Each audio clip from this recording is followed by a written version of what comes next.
어, 여러분 혹시 파라독스라는 말을 들어보신 적이 있습니까? 아마 많이 들어보셨을 것 같은데요. 파라독스는 한국말로 역설이라는 말입니다.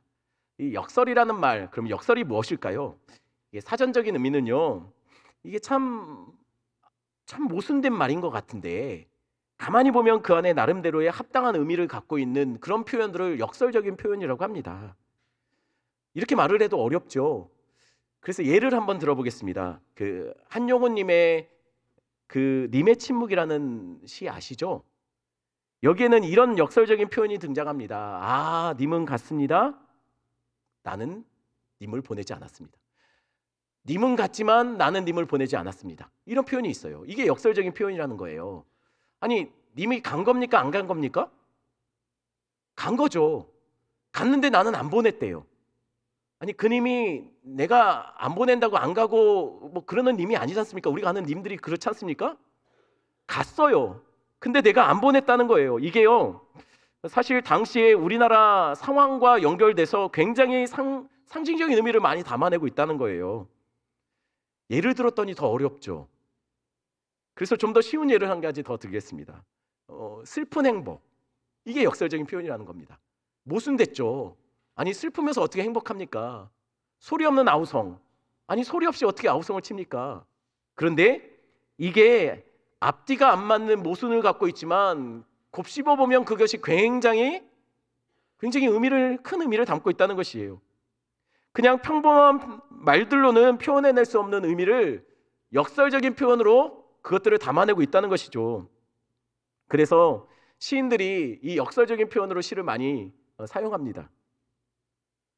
여러분, 그러면 이건 어떨까요?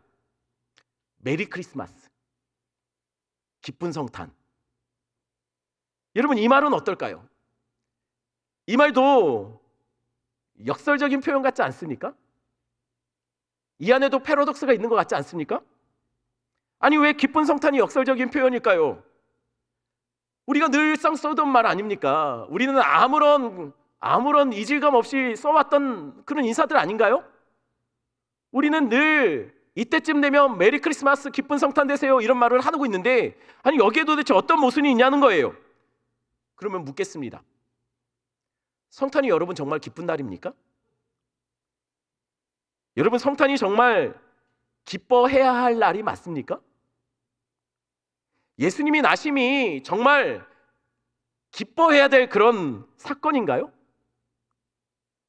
우리는 너무나 당연하게 기쁜 성탄이라고 인사하지만 이 의미를 곱씹어 보면 왠지 모를 우리가 뭔가 모순이 이 안에 있는 것 같지 않습니까? 어떤 점에서 여러분 기쁜 성탄이 역설일까요? 첫 번째로요, 크리스마스 자체가 역설이에요. 기독교 국가든 그렇지 않든, 기독교인이든 그렇지 않든 간에 성탄은 모든 사람들에겐 특별한 날이죠. 어린이들은 선물을 받아서 특별합니다. 젊은 사람들은 연인을 만나 데이트를 하기 좋은 날이어서 이 날을 기쁘게 보냅니다. 어른들은 쉬면서 가족들과 함께 시간을 보낼 수 있으니 이 날이 기쁜 날이죠.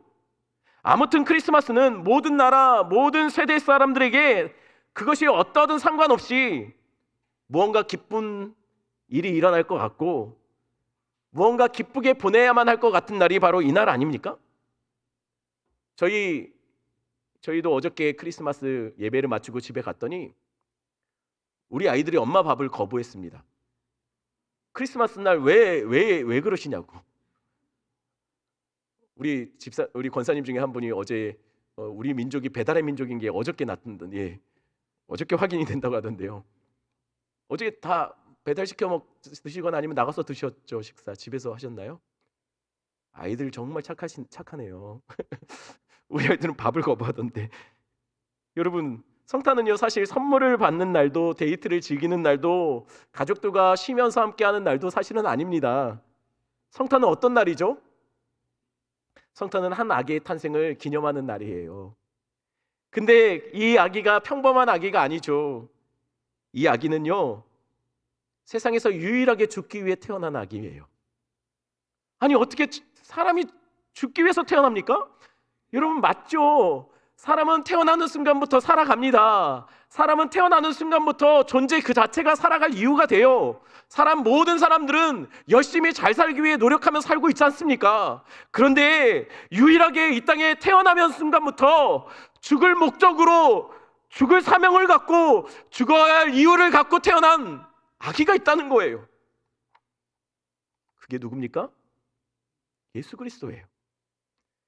태어나는 순간 세상의 모든 죄악을 끌어안고 짊어지고 십자가로 나아갈 수밖에 없는 운명을 갖고 태어난 아기 예수가 이 성탄의 주인이라는 것이에요. 성탄은 죽기 위해 태어난 그 아기 예수를 기념하는 날입니다. 그러니 모두에게 성탄은 분명 기쁜 날이죠. 하지만 죽기 위해 태어난 그 아기에게는 이 성탄이 과연 기쁜 날일까요? 여러분, 다른 길이 있었다면 우리 하나님은요 절대 예수님을 이 땅에 보내지 않았을 겁니다. 예수 아니면 죄된 인생들에게 소망이 없기에 하나님은 다른 길이 없기에 그 아들을 이 땅에 보내셔야만 했습니다. 그러니 그 아버지 되신 하나님에게도 이 성탄이 정말 기쁜 날이 되었을까요? 이 아기를 빼고 우리는 거리를 채우고 카페를 채우고 식당을 채워가는데 정말 이 날이 기뻐하며 그렇게 보내야 될 날이 맞느냐라는 거예요. 그래서 메리 크리스마스라는 말은 뭔가 모순이 있는 역설적인 말이라는 것이죠. 둘째로, 성탄이 역설인 이유는 죽을 수 없는 존재이신 하나님이 죽을 수밖에 없는 인간이 되셨다라는 거예요. 아니, 어떻게 죽을 수 없는 그분이 죽을 수밖에 없는 인간이 될 수 있습니까? 이게 가능한가요? 여러분, 구약의 심판의 원리는요, 이에는 이, 눈에는 눈입니다. 이 말이 무슨 말이냐면, 내가 혹여나 잘못해서 누군가를 이를 상하게 했다면 내 이도 상하게 함으로 내 죄값을 치르는 겁니다. 눈은 눈으로, 생명은 생명으로 그렇게 값을 치릅니다. 이게 사람들 사이에 서로 잘못했을 때 그 죄에 대한 대가를 지불하는 방식입니다. 그러면요, 하나님께 죄를 지으면 어떻게 값을 치를까요? 로마서 6장 23절은 이렇게 말합니다. 죄의 삭은 사망이요. 하나님께 범죄한 자들은 죽음으로 값을 치러야 합니다. 피 흘림이 없으면 죄 사함이 없다라고 성경이 말하고 있습니다. 그러니 하나님께 범죄했다면 피 흘려 죽어야 합니다. 그것이 구약이 율법이 정한 죄에 대한 값입니다. 그러면 누가 하나님 앞에 살 수 있을까요? 누가 하나님 앞에서 온전하다고 말할 수 있을까요? 여러분, 죄 없으면 가능합니다. 죄가 없다면, 죄 짓지 않았다면 우리는 하나님 앞에 살 수 있고 하나님 앞에 당당히 나갈 수 있는 거예요. 그런데 문제는요, 이 땅에 죄가 없는 사람이 있습니까? 사람들은 사는 날만큼 죄를 지어요. 사람들은 죄만 만들어내는 죄덩어리들이에요. 심지어 우리는 선한 일을 행함으로 죄를 지어요. 우리는 조금만 좀 의로운 행동, 우리가 남들보다 좀 나은 행동들을 하면 금방 여지없이 교만해지고 여지없이 남을 그것으로 정죄하고 좀 더 인정받고 싶어하고 자기의 그 공로를 드러내고 싶어하는 마음들이 우리 안에 있지 않냐라는 것이에요. 우리는 죄를 멈춰낼 수 없는 그런 자들입니다. 그러니 누가 하나님 앞에 설 수 있겠습니까? 성경은 분명히 말을 합니다. 모든 사람이 죄를 범하였으며 하나님의 영광에 이르지 못했다라고 말하고 있어요. 모든 사람이 죄를 범해서 감히 하나님 앞에 설 수 없다는 것이에요. 그러니 우리가 감히 어떻게 그분 앞에 설 수 있겠습니까?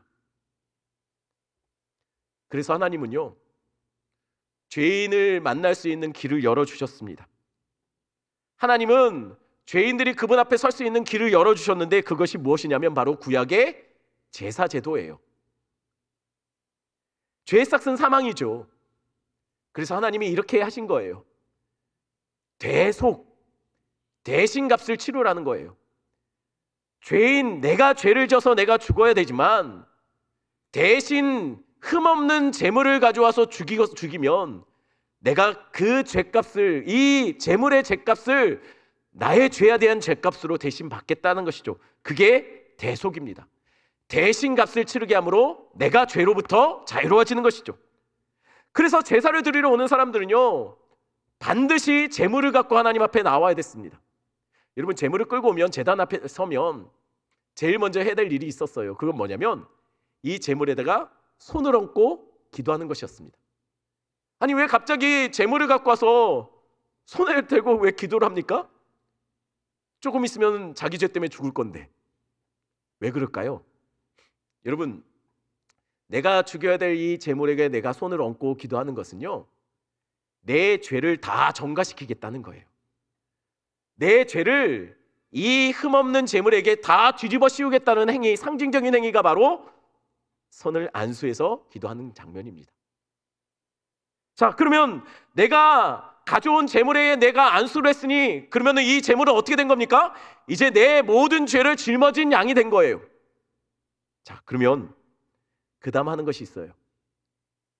그 다음은 제사를 드리는 사람이 칼로 내 모든 죄를 짊어진 이 제물을 찔러 죽이는 거예요. 자, 이게 되게 웃기는 거예요. 아니, 흠없는 제물에게 내 죄를 다 뒤집어 씌워놓고 죄인인 내가, 죽어야 될 내가 이 죄를 다 뒤집어 쓴 제물을 죽이는 것이에요. 직접 죽여요. 그렇게 내 죄값이, 이 모든 죄를 다 뒤집어 쓴 이 제물이 죽음으로 내 죄값이 지불되는 겁니다. 그러면 이 제사가 마무리되면 우리의 모든 죄는 해결되는 것일까요? 이제 우리는 하나님 앞에 당당히 설 수 있는, 이제 죄에 대한 더 이상 책임이 없는 그런 사람이 되는 것일까요? 여러분, 그런데 문제가 있어요. 여러분, 이게 우리의 죄성이 그런데도 멈추지 않는다는 거예요. 우리는 사는 날만큼 범죄하더라는 거예요. 심지어 우리는 예배를 드리면서도 죄를 짓고 회개 기도를 하면서도 일어나는 순간 또 죄를 범한다는 것이에요. 제물을 끌고 왔던 죄인은요, 어김없이 또 다른 날 또 다른 제물을 끌고 또 제단 앞에 서게 되더라는 것이죠. 아무리 제사를 드려도요, 그 제사를 드리는 속도가 우리 죄 짓는 속도를 따라가지 못해요. 여러분, 제사는 도저히 우리의 죄의 문제를 해결할 수 없더라는 것이에요. 아니, 그러면 왜 제사를 허락하셨을까요? 여러분, 하나님이 제사를 허락하신 이유는 이 제사로 우리의 죄의 문제가 해결될 수 있기 때문에 주신 것이 아니라 이 제사를 통해서 우리의 죄의 문제가 해결될 수 없다는 것을 알려주시기 위해서 허락하신 겁니다. 다시 말씀드립니다. 하나님이 제사를 주신 이유는 이 제사로 우리의 죄의 문제가 해결될 수 있어서 주신 것이 아니라 이 제사를 통해서 우리의 죄의 문제가 도저히 해결될 수 없다는 것을 알려주시기 위해서 허락하셨다는 거예요. 그럼 어떻게 하죠, 우리는?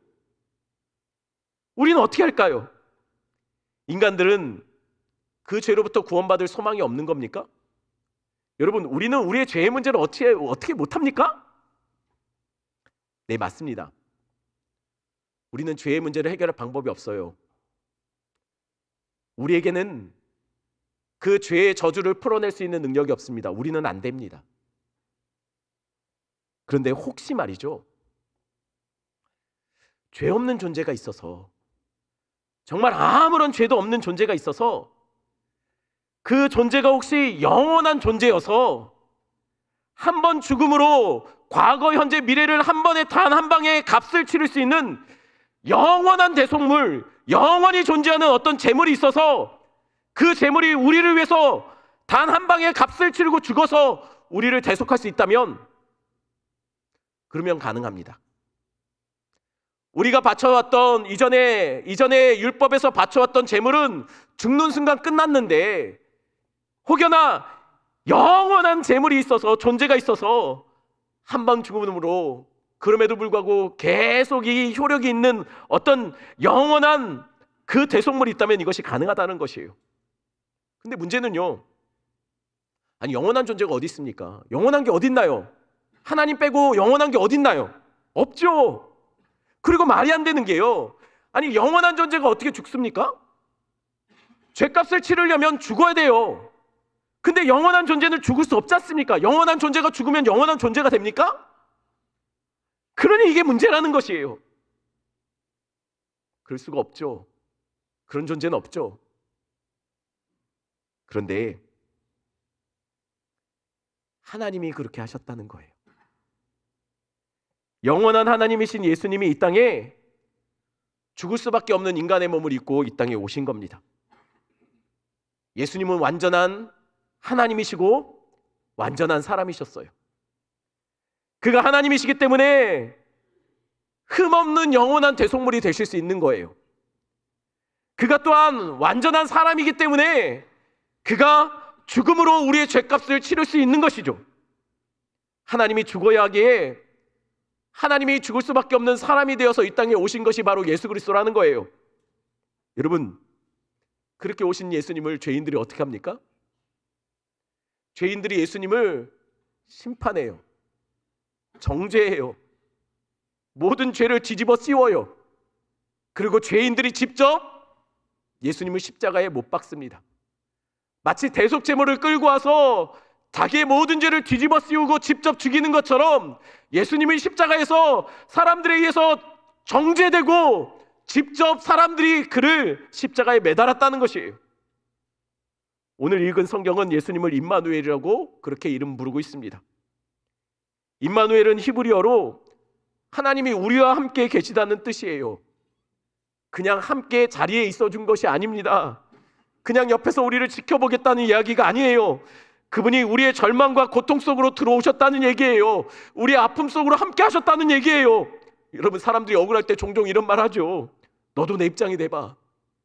너도 내 마음이 어떨지 내 입장에서 한번 생각해봐 라는 말을 하지 않습니까? 임마누엘은요, 하나님이 우리의 입장이 되어주신 거예요. 우리의 상황으로 들어오시고 우리의 연약함과 같이 그 육체의 몸을 입고 이 땅에 오셨다는 것이에요. 우리처럼 별거 아닌 일로 마음 상하고 상처받고 힘들어하는 이 연약한 인간처럼, 우리처럼 그분이 인생 속으로 들어오셨다는 거예요. 여러분, 사람들의 오해로 인해 마음 상했던 적 있습니까? 우리 성도들 중에 믿었던 사람들에게 배신당하고 사랑하는 사람들에게 버림받아 마음이 무너진 그런 경험을 하신 분이 있습니까? 우리 주님이 임마누엘 하셨다는 거예요. 우리 예수님이 그러셨다는 거예요. 믿었던 사람에게 배신당하고 믿었던 제자에게 버림받은 그 예수님이 그 마음을, 그래서 우리의 마음을 누구보다도 잘 안다는 것이죠. 매일 고되고 지친 몸으로 하루하루 피곤한 일상을 살아가고 있는 우리 성도들이 있습니까? 아침이면 그 많고 많은 사람들을 비집고 대중교통을 이용해서 지친 몸을 이끌고 그렇게 하루하루 살아야 되는 그런 우리 성도들이 계십니까? 우리 주님이 잘 아신다는 거예요. 우리 주님도 쉼없이 하루하루를 살아내고 밀려드는 군중들에 밀려 이리 치이고 저리 치이며 지치고 피곤한 일상들을 하루하루 버티듯 살아내셨습니다. 우리 주님은 자신이 죽는 날이 언제인지 알고 사셨습니다. 하루하루 살아가는 날이 하루하루 죽음에 가까워지고 있다는 것을 예수님은 알고서 살았다는 거예요. 그래서 병원에서 의사도 포기한 절망이 뭔지 우리 주님이 잘 아세요. 하루하루 건강의 문제와 싸우며 하루하루 죽음에 가까워지는 것이 어떤 마음인지, 어떤 기분인지, 그것이 얼마나 우리를 비참하게 만드는지 우리 주님 잘 알고 계세요. 사람들이 조롱하고 침뱉고 억울하게 정죄할 때 그때 그 마음의 무너짐이 어떠한지도 우리 주님 잘 알고 계세요. 그분이 우리 인생에 들어오셔서 그것을 다 경험하셨다는 거예요. 육체적인 아픔과 고통이 뭔지 그분만큼 잘 아는 사람이 없을 겁니다. 그분은 십자가와 채찍의 고통을 감내하셨습니다. 사람들이 싫어하고 왕따 당할 때 그때의 마음이 얼마나 마음이 무너지는지 우리 주님 직접 경험해 보셔서 잘 아십니다. 우리 주님은 하늘 높은 보좌에 앉아 아름다운 것들을 보며 천사들의 찬양을 들으며 영광 받으시며 그곳에서 우리를 내려다보시며 내가 너희 아픔을 다 안다라고 말씀하는 분이 아니라 그분은 그 모든 영광의 자리를 포기하고 죽을 수밖에 없는 이 인간의 몸을 입고 오셔서 우리처럼 아파하시고, 우리처럼 배고파하시고, 우리처럼 피곤해서 지쳐서 쓰러지시고, 우리처럼 매맞으시고, 우리처럼 육체의 고통을 당하시고, 우리처럼 버림받고 오해받고 사람들의 조롱을 받아내며 우리처럼 되셨다는 거예요. 왜요? 고통과 절망의 짐을 지고 영원한 대속물이 되기 위해서입니다. 우리를 대신하기 위해 그분이 우리에게 오신 거예요. 그래서 그분이 우리의 아픔과 절망과 고통을 다 끌어안고 십자가로 나아가신 겁니다. 그래서 심판자이신 그분이 심판당할 죄인들에 의해서 심판되어지는 이 말도 안 되는 역설이 벌어지는 거예요. 죽을 수 없는 하나님이 십자가에서 죽으시는 이 놀라운 역설이 일어나더라는 거예요. 버려질 수 없는 하나님이 누가 감히 하나님을 버리겠습니까? 버려질 수 없는 하나님이 하나님께 버려져서 죽어가며 이렇게 절규하더라는 것이죠. 엘리 엘리 라마 사막다니, 나의 하나님 어찌하여 나를 버리셨나이까? 버려질 수 없는 하나님께서 하나님에게 의해서 버려져서 이렇게 절망의 외침을 하고 있더라는 것이에요. 여러분, 이것이 역설 아닙니까? 마지막으로 성탄의 역설은 죽을 수 없는 그분이 죽고 죽을 수밖에 없는 우리가 살았다는 거예요. 믿지 않는 사람들은 십자가의 도구를 어리석다고 말을 해요. 십자가에서 모든 것이 끝나고 이곳에서 죄인이 처형되었고, 이곳에 심판이 있었고, 이곳에 정죄가 있었고, 이곳에 죽음이 있었고, 이곳에 절망이 있었다라고 말합니다. 그래서 세상은 십자가를 어리석고 미련한 것이라고 말을 합니다. 그러나 십자가는 능력입니다. 우리에게는 십자가는 도저히 이해할 수 없는 파라독스죠. 골로새서 2장 2절에 그리스도를 하나님의 비밀이라고 말을 해요.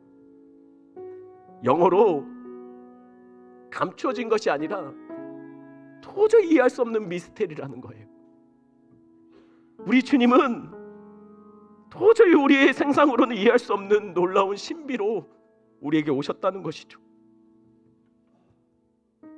왜냐하면 세상은 십자가를 죽음이라고 말하지만 이 십자가가 우리에게 생명이 됐잖아요.